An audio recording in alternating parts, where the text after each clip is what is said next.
No tips, tricks, techniques, or strategies that will work for you. When it comes to tips, tricks, techniques, and strategies, they tell you what to do. Now, you can go out and try to do what I do, but you won't be able to because there's something missing in the ingredients that if you don't have it, none of the other things happen.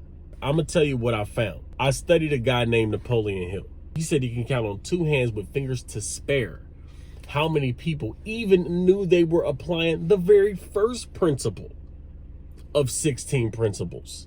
He can count on two hands how many people actually even knew they were applying the very first principle that every one of them applied. This proves to you that people do not know what they are doing to become successful. They have no idea about the principles that every successful person follows. They may think they know, but they do not know. Here's the proof. They start a course or a community, they expose everything they did online. And then they wonder, why can't people do what I did? The reason why is because they don't know exactly what they did to succeed. They don't know how to make it happen for somebody else. They don't even know why they have succeeded. People do not know why they are successful. Napoleon Hill did say one thing though.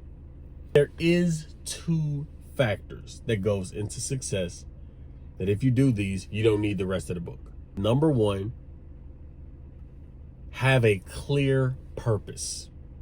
Number two, get a burning obsession for the attainment of this singular purpose.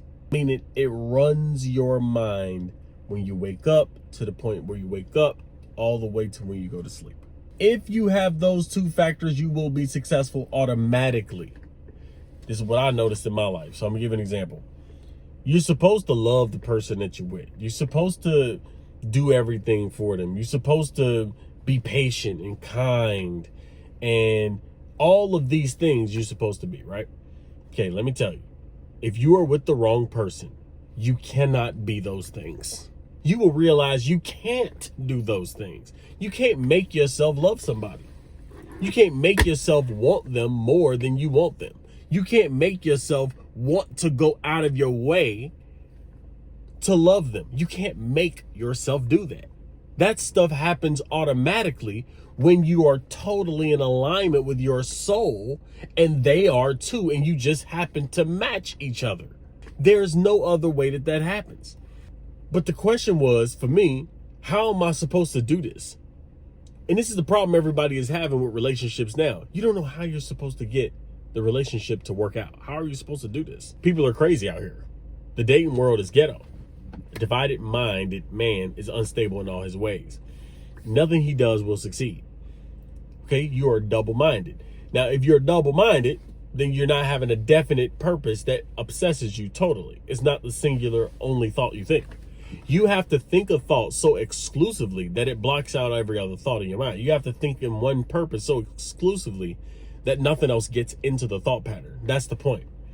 When you have a focus that's that clear, nothing matters outside of that purpose. That's the only thing you care about. That's what it means to have a definite, clear purpose. Now, the second thing is getting an obsession for its attainment.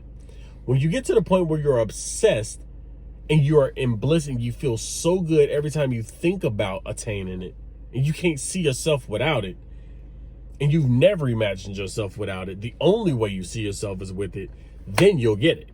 Now, why does that work? The 16 lessons, all 16 things start to happen automatically for you.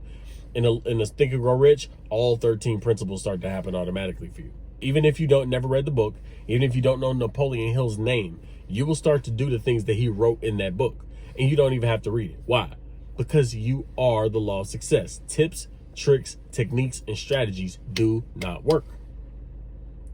You can try to force yourself by willpower to do those things. But willpower doesn't last. You can't use will because will is not a creative faculty of the mind.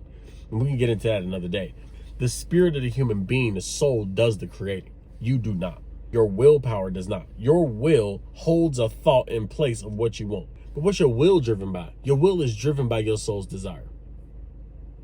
You don't have the will to focus on something that is not for you. You don't have the will to do it. You do have the willpower to focus and concentrate on something that is for you. The universe works by consciousness, light and consciousness. By directing your consciousness a particular way, you direct all the forces of creation in that way.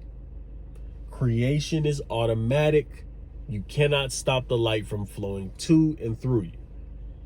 But when it flows to and through you, it takes the creative mode of your mind, how you think. And this is why it's important to have a definite major aim. When you have a definite major purpose and aim, and it's the number one thing that you want in your life, and you know it's the number one thing you want in your life, it's the only thing you think about, it's all obsessive. When that's the case, and you are totally sold, and you love the feeling, and you love the idea, and every single time you think about accomplishing this, you feel good. If you can give that your exclusive attention, that thing is what you will create in your life. You will follow the laws of the universe perfectly. And no one will ever have to tell you what they are. You don't have to go to a Bible to do it. You don't have to go to a Bhagavad Gita. Prayer really is the only way to get the answers. It's directly to the divine within you.